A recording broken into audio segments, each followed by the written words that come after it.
Ladies and gentlemen, boys and girls, children of all ages, welcome to my review for WWE Hell in a Cell 2015 from the Staples Center in Los Angeles, California. Tonight that we learned that the New Day don't need Xavier Woods to be the top dogs in the tag team division. We learned that you shouldn't be a WWE doctor if you're attending to Brock Lesnar. And we also learned that the ring is made of wood. Wood! Speaking of wood, we'll get to the tag team titles later on. However, for now, let's kick things off with the US Open Challenge. And it was John Cena versus a mystery opponent. Rumors were running rampant all day as to who it was going to be. Cena came out and gave us the usual spiel about the US Open Challenge's own. Now, if you want some, come get some. Who came to get some? Well, Zeb Coulter came back. We haven't seen Zeb in months, since Swagger was last on TV, I think it was. And I can't remember when that was.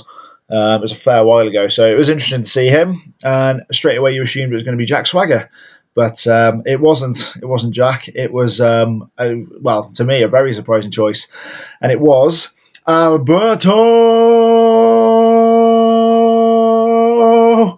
Del Rio.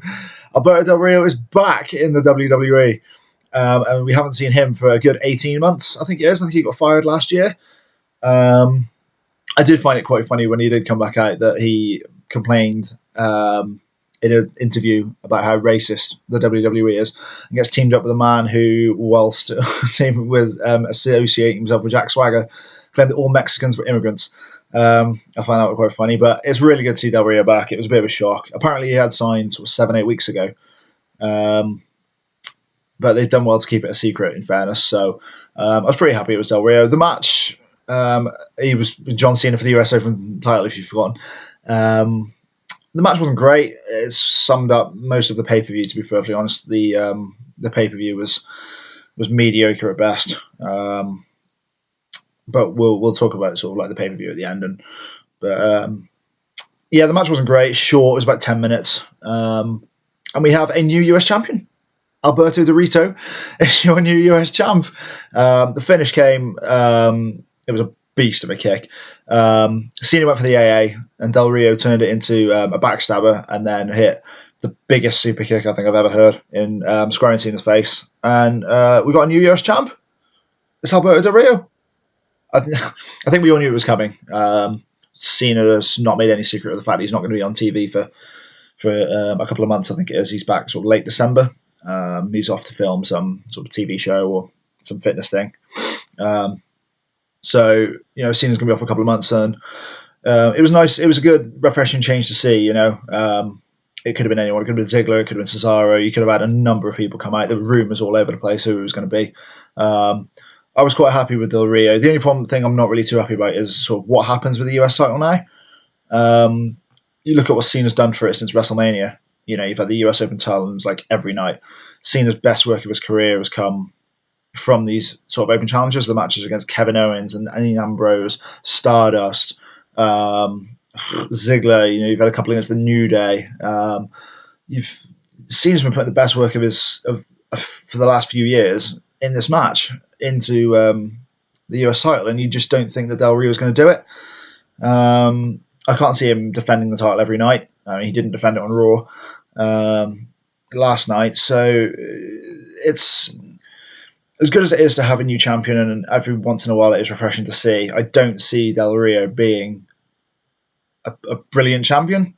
I don't see who. I mean, he could feud with anybody. You know, there's so many people who could have a mid card shot. I've talked about the mid card division in reviews before, and you know, the stars that are in it and how good they could be. But yeah, it's disappointing to see because, you know, the title needs to be defended. Not every night, admittedly, but it needs to have some prestige to it, and that's what Cena did. He had a prestige to the title, and the fact that he's not the champion anymore is going to annoy a lot of people. Like I said, Cena's back late December, so it sets up nicely for the Rumble, which I'll put money on him winning. He needs to go for his 16th title. He will go for the 16th title. He'll win the 16th title. He'll tie with Flair eventually, whether it'll be WrestleMania, whether it'll be the Rumble, whether it'll be Fastlane. It could be any pay-per-view. It could be a Raw. but he will get there. It's just going to be interesting to see. Um, it's going to be interesting to see who, sorry, when he wins it. Um, but you know, I think Cena needs a couple of months off just to sort of recover and stuff. It'll be interesting to see what Del Rio can do with the US Open title. It's going to be interesting to see how he does with Zeb. I think he worked well when as a really good heel when Ricardo Rodriguez was in his corner. I don't think he's going to be beating up I presume Zeb's about 60, 65 now probably. He looks sort of, I wouldn't say good for his age, but around that area. So it's going to be interesting to see where he goes from there. Will it lead into another world title? Probably not. But it could be interesting to see what happens. The next match on the card was the first Hell in a Cell match. Before we get into this, the card, whoever put this together, the matches were fine. I've got no problems with the matches. The order they went in was ridiculous. Second match on the card is Roman Reigns and Bray Wyatt. I was going to say Brock Lesnar then. I know the WWE, they obviously wanted to start big. And they obviously wanted to push the bar and push it because of how badly Raw's been doing and the ratings. So you're going to have a hot start. You're going to have Cena. You're going to have the face of the WWE to sort of open the show, and you want to keep on that path. But surely there was a bet. I mean, I would have put this a little further on that. I would have put this before. If it was my card, I'd have had I probably would have kept Cena first, then probably the Intercontinental title, Tag Team title, Divas, Reigns and Wyatt, World Heavyweight title, Lesnar and Taker. It just seemed I think in a way that was probably one of the problems with the pay-per-view, because the matches were just sort of like, oh, here's a really big match followed by the Intercontinental title. Here's a really big match followed by the Divas title. I'm not saying the titles aren't big. I'm just saying that the stars are meant to like portray themselves as bigger, and if you could put them on earlier, it's going to sort of ruin the rest of the show. Or you can have sort of peaks and troughs, as you do everywhere, I suppose. But the card it just seemed sort of really, really strange tonight, and it just didn't seem very sort of well thought and put together, like a rushed one, if you like. But that's enough about the card. We don't care about the card really. We care about Bray Wyatt and Roman Reigns in the Hell in a Cell match. I wouldn't say I really enjoyed it. It was one of the better matches of the night, should we say? It was very, very stiff. It was very, very hard hitting. We got the tables, people. We got the tables. We didn't need Devon Dudley. We got the tables. We got 3, in fact. Roman went through. Sorry, they both went through one each, and then they sort of threw each other through a table. It was. I really, really enjoyed the match. It was very, very back and forth. Roman dominated at the start. Bray sort of came back into it. He could have won it a couple of times. There's some pretty cool sequences in the match. One of them was when I think Reigns went. I think it was a spear he went for. Wyatt caught him into a Sister Abigail. As he went to hit it, Reigns turned out of it and hit him with a Superman punch. That was really cool. That was a really, really good sequence. But yeah, it was really, really hard hitting. It wasn't as intense and as brutal as the Hell in a Cell later on in the night, but it was definitely up there. They didn't really make much use of the cell. It was just sort of like beat the crap out of each other with whatever weapons you could find. It was more like an Extreme Rules match. You had kendo sticks, you had steel chairs, tables. They didn't really use the cell to its advantage. So for that, you could argue that a Hell in a Cell match was a bit pointless. But for what, I mean, they went about sort of 15, 20 minutes, and I think for the time they got given, it was they definitely made use of the time. And the crowd were very quiet tonight. Whether that's a reflection of the last few weeks on Raw or their expectations for the pay-per-view, it was a little bit disappointing to hear or to not hear, as the case was. I thought they were a little bit quiet, but like I say, it was a really, really good match. There were some really, really good sequences, and Roman Reigns inevitably was going to win. What has Bray Wyatt done wrong? We'll talk about that in a minute. The finish of the match, poor in my opinion. It was the worst part of the match for me. Wyatt had set up 2 kendo sticks in the ring and stuck one on one turnbuckle and one on the turnbuckle underneath, and he went to throw Roman Reigns into it. Reigns countered it, hit Wyatt square through Wyatt's face, square in the kendo stick selling the eye, and that you can't see. Reigns hit the ropes, spear, 3 count. Roman Reigns ends the feud with Bray Wyatt. But what does Bray Wyatt have to do to win a feud? Damn it! There's so many feuds he's had since he's been in the WWE, and he's just lost so many. John Cena, The Undertaker, he was never going to win that, but still. Roman Reigns, even. The majority of the Dean Ambrose one. It's getting ridiculous. It's not so much he's getting buried, he's carrying feuds almost single-handedly. Like, he carried The Undertaker's feud for months. Undertaker wasn't even there. Roman Reigns he's getting better on the mic, I'll give him that, but it was still really, really poor on the mic. Wyatt's carried this. What has he done wrong? I honestly couldn't. I really feel sorry for the guy because he works his ass off, and he's got such a cool gimmick, and he understands it so well. And he just gets shot on time and time again, and it's just bullshit. It really is. And I'm going to keep going on about this until it changes. It probably won't change much in the near future, given what happened later on in the night, but we'll talk about that when we get to it. Where does Roman Reigns go? Well, if you saw Monday Night Raw last night, you'll know that Roman Reigns is now the new number 1 contender for the WWE World Heavyweight title. He won a fatal 4-way match last night, inevitably. So he will face Seth Rollins for the World Heavyweight title. I wasn't going to give that away. I fucked up, but never mind. He'll face Seth Rollins at Survivor Series for the World Heavyweight title. It's going to happen, obviously. Reigns is obviously going to be champion. He's going to be the new Cena. It's just a bit strange. He had his moment at Mania. He didn't take it, and WWE seemed to sort of like push him aside for a bit, and just sort of like tell him to take a back seat. Whether or not that was to improve maybe he was a bit rusty off in the ring, or his promos need work, or what he needed to improve, then fair enough. He's obviously gone away and done it, but it just seems a bit sort of strange now. He's not really had any sort of feud to build up to a title. He's had a feud with Wyatt since Money in the Bank, and that's all he's really done. It's not really a feud just to elevate him straight into the world title picture. I know he's going to have to go for it sometime, and it'll be nice, I suppose, when he does win it, because he's starting to get over. He had a decent ovation for him last night. It was just a real shame about the finish, because the finish, like I say, was I'm fed up of it. Fed up with Bray losing. I'm going to go on strike until Bray wins. But yeah, like I say, it was a really good match. It was, I'd say, one of the better matches of the night. But like I say, it was a mediocre pay-per-view, so it wasn't going to be tough to sort of elevate sort of the levels that are required to make it a decent match. But no, hard-hitting match. Reigns beats Wyatt. Bray goes onto something new, which I say we'll talk about later. Reigns goes into the number 1 contender for the World Heavyweight title. And the book is closed on the Reigns-Wyatt feud. Like I say, it probably didn't really need to be a Hell in a Cell match, but I think given the longevity of the feud, it needed something big to end it. So, what bigger way than to have him in Hell in a Cell? The next match on the card was the WWE Tag Team title match between the New Day and the Dudleys. Round number 3 between the two of them.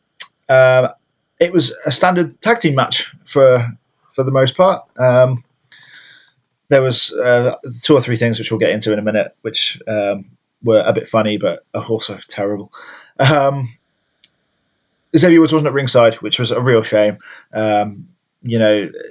The new Big E and Kofi did their best to try and sort of live up to the standards, but Xavier's he's just too good. What he says, what he does, the trombone is just magnificent. He's just a really entertaining character, and WWE, the New Day definitely, I think, missed him a little bit last night with the promo. It was good, don't get me wrong, but it was it just needed that little something extra, and Xavier definitely would have bought it.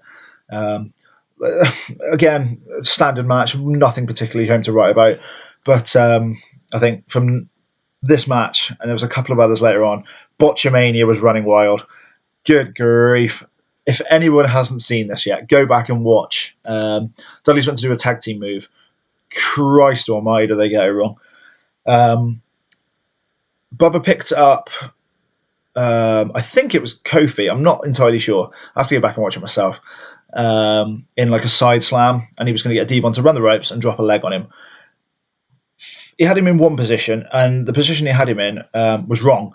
So he had to turn around, and then Devon didn't jump high enough, and just he almost sort of leg dropped himself, and just sort of landed on the mat. It was there was 2 or 3 botches tonight. Usually you got to be pretty spot on to notice them, but tonight, Christ. The one in the Divas match was even worse. It could have broken Nikki's neck. It was really hard. This one was just funny, but yeah, it wasn't a great move. But yeah, it wasn't a great sort of tag team title match. There was a moment in it where Douglas was going to set up the win, and the ref was distracted on the outside by Big E and Devon. So Big E then threw the trombone into the ring, distracted the ref. Oh God almighty. Kofi gave the trombone to Bubba Ray and then sort of sprawled out on the floor as if he'd hit him. Very sort of poignant to Eddie Guerrero there. I didn't realise either, just on a sort of somber side note, if you like, it's 10 years this year, or coming up soon, since Eddie Guerrero passed away. Oh, that's absolutely mental. The guy's a legend. I saw it the other day and I was just like, it's been 10 years, honestly. It's absolutely crazy. But the guy's an actual legend. And there was 2 or 3 things tonight which sort of like was a nice little tribute to him. Maybe it's because it's coming up to 10 years and it's sort of a big anniversary, if you like, up to his since he sadly passed. But it was nice to see sort of 2 or 3 things. I think Seth did one. There was that one in the New Day as well. There was another one as well. I can't remember where it was. But it was just sort of like a nice touch to see. So yeah, Kofi threw the trombone to Bubba Ray, sprawled out on the floor. The referee sort of turned his back, and what used to happen was the ref would disqualify the guy holding the weapon, and Eddie would win, or he would win. But the ref was going to go and do it, then realised that it hadn't happened, and sort of threw the trombone out of the ring, and the match carried on, but only for a little bit more, because the trombone came back into play a couple of minutes later when Big E hit Bubba Ray with the trombone into the back. Kofi hit Trouble in Paradise. I absolutely love that move. So good. And pinned Bubba Ray, and the New Day retain. I think the fact that Xavier wasn't in the match, I think threw a lot of people. Thought that the Dudleys were going to win. I do want them to win, because I'd want them to win the 10th title, and it will be a cool moment when they do. But I think they're going to save it for a bigger pay-per-view than Hell in a Cell. Survivor Series, why not? The Rumble, why not? I don't think they'll win them at Mania, mainly because I think it's too far away. I know it's November and Mania's in April, but that's 5 months, so that's a long time. I know they're not going to carry on a feud for 8 months. So that was the tag team titles. The New Day retain. And the New Day rocks. Tromboneless and Xavierless, but they still come out with the win. The next match on the card was the Divas title between Charlotte and Nikki. This was the rematch from Night of Champions, and it was exactly the same as the match at Night of Champions. It was really disappointing to see.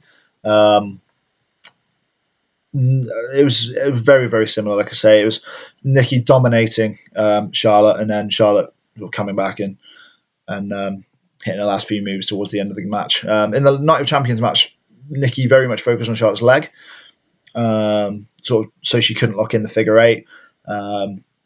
Of course, Charlotte hit Nikki with a spear, and then locked in the figure 8 for the win and won the Divas title. This time, Nikki focused on her back. I was strangely surprised by how good Nikki Bella was tonight. I thought she was really impressive. Other than the giant botch, I'll talk to her about that in a minute. I was very, very impressed. The Alabama slam she hit onto the apron was superb. That must have killed. She did a lot of good work, Nikki Bella. She is something else, honestly. Absolutely incredible. Um, yeah, the botch. Jesus Christ. I don't know what they were even going for originally. I think it was a reverse hurricanrana, but I've no idea. Charlotte, it looked at the start like it was going to be a back suplex off the top rope, but my God, did it go wrong. Nikki landed on the back of her neck. Charlotte landed on just within the mat. I think she landed on her arm. But it was, oh my word. It was really, really bad. Nikki could have seriously injured herself. She looked for a minute like she was in a fair bit of pain. But then sort of she's obviously been sipping that John Cena juice, and the Superman came back. But no, it wasn't a bad match. The Divas, they've got a lot better. And obviously, given the fact they get more time on TV now, gets to mean they get to showcase more, which is always a good thing. No, I was impressed with the match. It was slow, but it sort of picked up the pace a bit. Charlotte, of course, retains with the figure eight again. She couldn't arch her back earlier in the match because Nikki was focusing on it too much. But for the superpowers that are managed to retain, and eventually Nikki taps out. I will say one thing because it annoyed me really early on in the match. It annoyed me in John Cena's match and in the Hell in a Cell, match about how bad the commentary is. Jesus Christ, Jerry Lawler. Oh, dearie me. Just needs to go off TV right now. There was one bit which stood in my head, which sort of summed it all up. They were showing a replay of the botch off the top rope, and there was another move in the ring. And Michael Cole clearly said out loud, do you see what's happening in the top left-hand corner? Jerry Lawler comes out. Nope, didn't watch it, wasn't watching it. You stood in front of the fucking ring, you retard. Oh my God, it wound me up so much. I contemplated muting it for the rest of the night because it was just ridiculous. I don't know. I mean, it's so unbelievably repetitive. JBL is. I do like him as a commentator. He does come out with some brilliant things, but the repetitiveness is outrageous. We're not broadcasting this to 5-year-olds, for fuck's sake.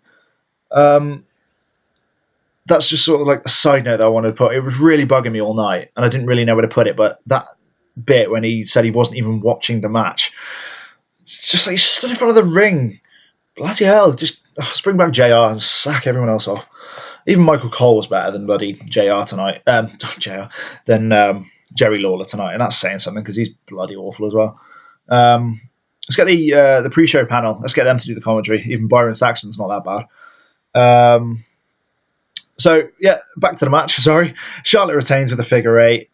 Nikki apparently there's a rumor that she's going to be taking time off as well. She's obviously like the real life girlfriend of John Cena. So that might be to sort of do his fitness program or whatever the hell he's doing, or she might just taking time off. There's a rumor. I think they're engaged, so there's a possibility they get married. Whether or not that's true is sort of none of my business, and I've honestly no idea. But I suppose she'll be back in December-ish time, so we can all look forward to that. Anyway, after the Divas title match, we had the World Heavyweight title between Seth Rollins and Kane. I've already told you what happened, so we'll just quickly go through this. Again, champion out first. Oh, so frustrating, isn't it?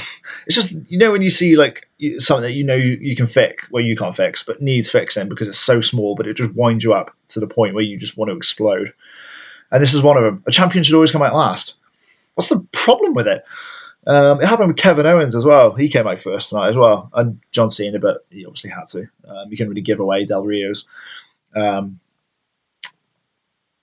return to face John Cena when Cena wasn't even going to come out yet. Yeah, Seth Rollins and Kane, that's where I was. Lost train of thought for a second. Thank God this one's over. Deary me. Seth Rollins' last two opponents have been over the age of 100. Sting at Night of Champions and now Kane. We need some new competition. I mean, we've got Roman Reigns at Survivor Series. That'll be fine. I think that'll be a really, really good match. But this has been awful.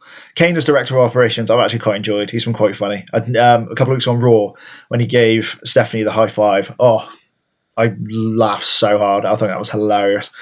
I don't like the fact that it's got Demon Kane and Corporate Kane. Right, it's fucking Kane, God's sake. But he is no longer the director of operations. Corporate Kane, Demon Kane might be. Could probably do a better job. Yeah, the stipulation was that if Kane lost and didn't win the World Heavyweight title, then he would be stripped of his duties as director of operations or whatever he is. And Seth did win. It wasn't a great match. We had our our third botch of the night in this match with Seth Rollins' powerbomb. I'll talk about that in a minute. But yeah, it was a running theme tonight about how bad the matches were. This wasn't particularly good. First time in a while that Rollins has won clean, which was interesting to see. Didn't see him win clean very often, so it was nice to see he won with a pedigree. He kicked out. There was a moment. Oh, my heart jumped. I knew Rollins was going to retain, but when you see it live, it's just sort of like, oh no.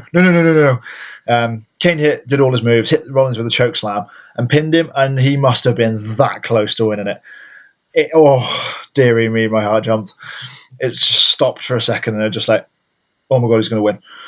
Luckily, he didn't. The powerbomb. Oh, dearie me. Kane was going to, I presume he was going to try and choke slam Rollins to the table, or something was happening on the outside.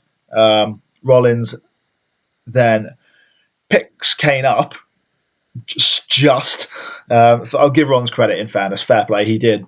Kane's a big guy. That takes some serious strength. So, that's impressive work from Seth. And then he clearly went to put him through the table, but he may as well have just sort of picked him up and sat him down on it. Because, in fairness, Kane hit that table hard. He hit the corner of his back, must have caught the corner of it.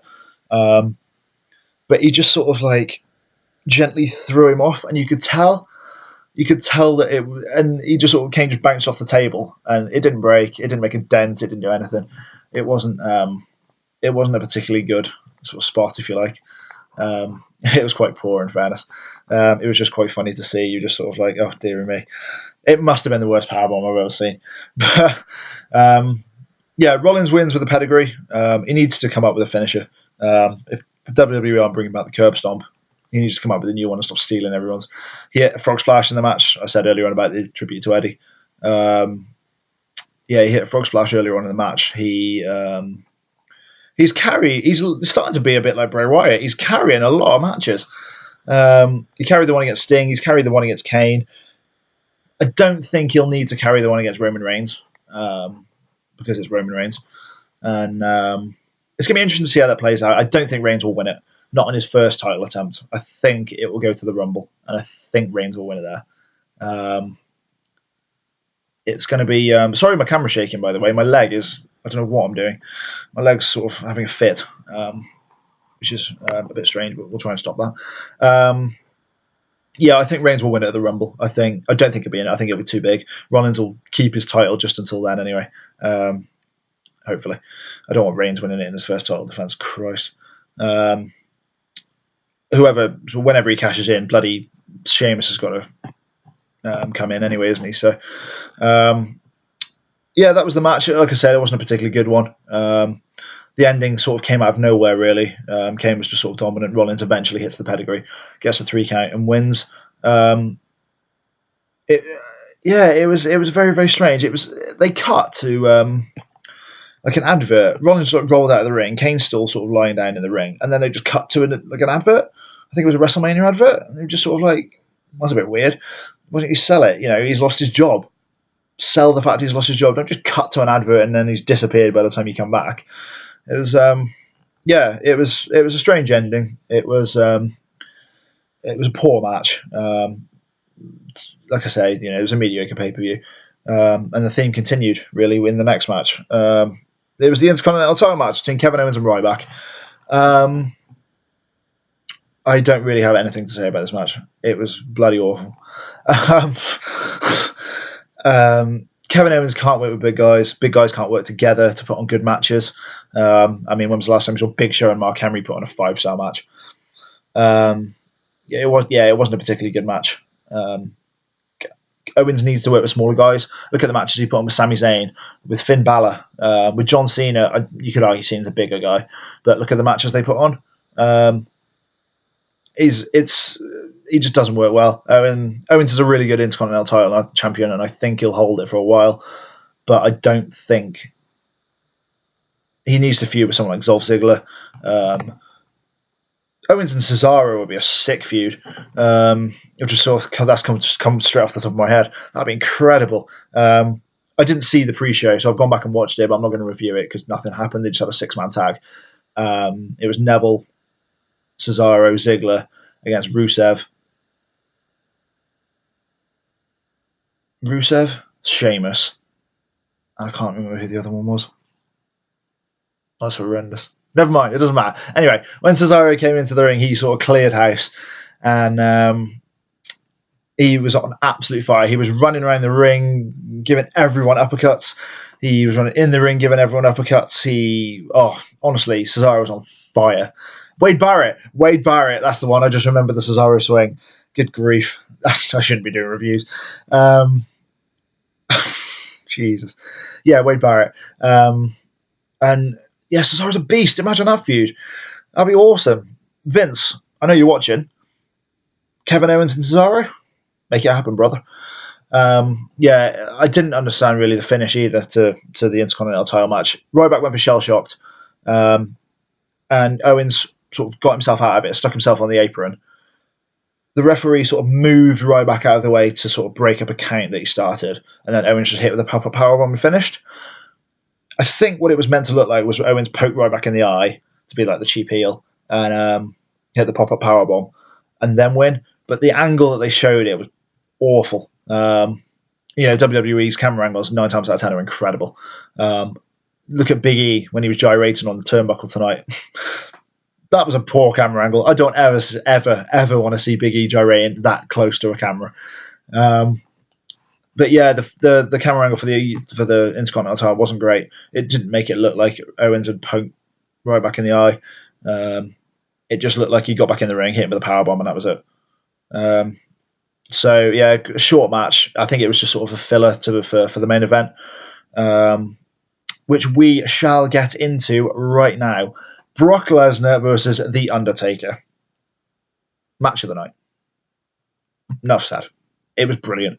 It isn't saying much when it's match of the night when the pay-per-view was mediocre. We'll sort out what I thought of the pay-per-view in a little bit, but we're on about Lesnar and Taker, Hell in a Cell. Last time ever. The first Hell in a Cell in 2002, and then 13 years later, the last time they meet is Hell in a Cell. Yeah, really, really good match. Very, very stiff. Very, very hard hitting. We had blood. We had blood, people. Blood is back. Ban the PG era. Let's get blood back. Lesnar was pissing blood. I don't know if you've seen the photos from afterwards. He had 9 staples on the top of his head from where he hit the ring post. Everyone think he bladed. I didn't see anything myself, but Lesnar was bleeding blood. He was obviously bleeding blood. Was pissing blood everywhere. Taker got busted open later on in the match as well. Not quite as much as Lesnar. The Doctor. The Doctor came in. Basically, Mike Chioda was trying to get in on Lesnar to try and sort of sort his wound out. They had to stop the match twice because it just wouldn't stop.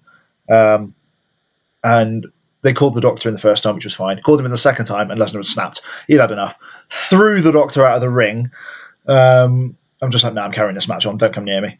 Apparently, Vince and Kevin Dunn had sent out the Doctor because they were furious with the amount of blood that's been going on, which is an unconfirmed report. So whether or not that's true or not, I don't think Vince would send it out, considering it's Brock Lesnar. The guy went sick, absolutely snapped. Lesnar was just ridiculous. Honestly, he needs the title back. The way he lost it was so cool with Rollins cashing in at Mania, but he needs it back. Who does he feud with now? I know he's got selected dates and he won't be back for a while, but he's got to go into the main title picture, surely. Maybe back at the Rumble, win the Rumble, go to Mania, face Rollins or Reigns or whoever's the champion, Cena, whatever. That'd be cool. That'd be really cool. See Lesnar win the Mania. I'll take that. Back to the match. Sorry. This was really sort of hard hitting. Lesnar dominated, as you'd expect. Suplex City, F5s, weapons. We had chairs. The Lesnar chair shot to the Undertaker. Go back and watch it. The third chair shot, the one that caught him in the jaw. Good God. The match it sort of imploded at one point. Lesnar had hit Taker with a second F5 after he'd thrown the Doctor out of the ring. He'd had enough. He rips the ring apart, as literally rips the mat, the protective mat on the cover at the top out, exposing must have been about a foot wide wood panel, which makes you think Kane came out of the ring about 3 weeks ago to take Rollins to hell. How the fuck did he get out of there? What's he doing with the wood? Did he just is it just sort of attached? Does he screw it under? I know it's bullshit and all that, but you see the point. You need consistency, guys. Lesnar decides he's had enough of the ring. He's just ripping it up. He's like the fucking Nexus when they debuted, ripping the ring up. Everyone's just sort of like, what the hell are you doing? Exposes a wood panel. Doesn't go very well for him. Undertaker tombstones.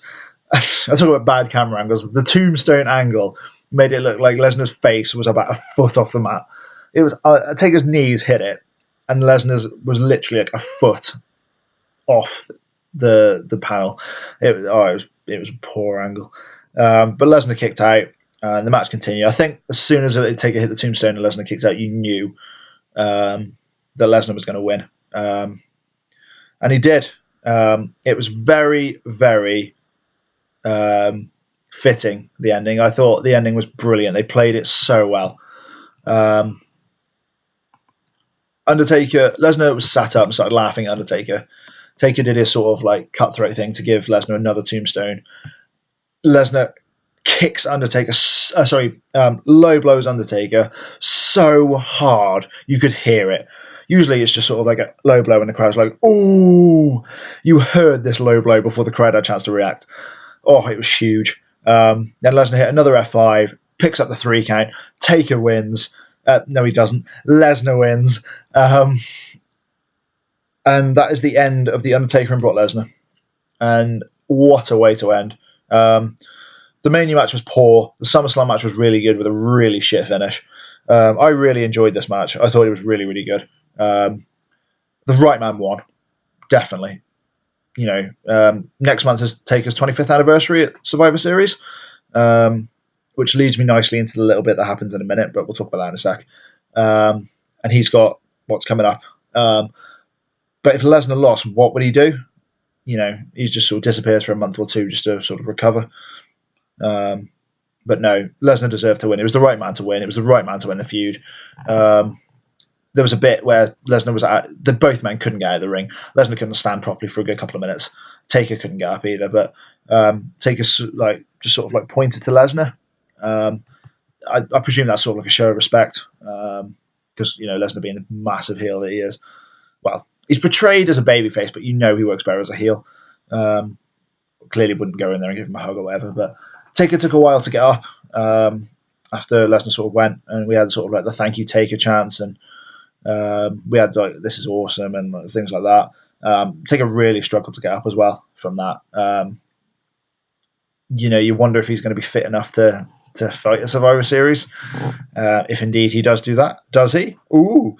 But he eventually sort of willed himself up and sort of took in the sort of atmosphere.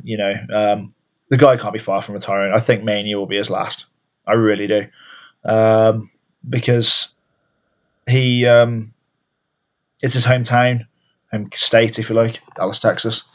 And it'd be a perfect way for him to go out. Who will he face at WrestleMania?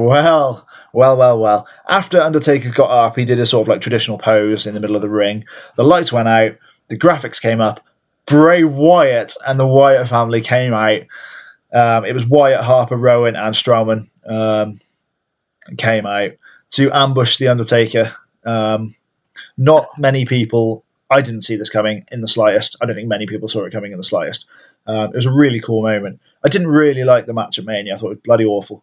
between Taker and Wyatt. You know, Wyatt had the injury to his ankle beforehand, but yeah, the match was poor.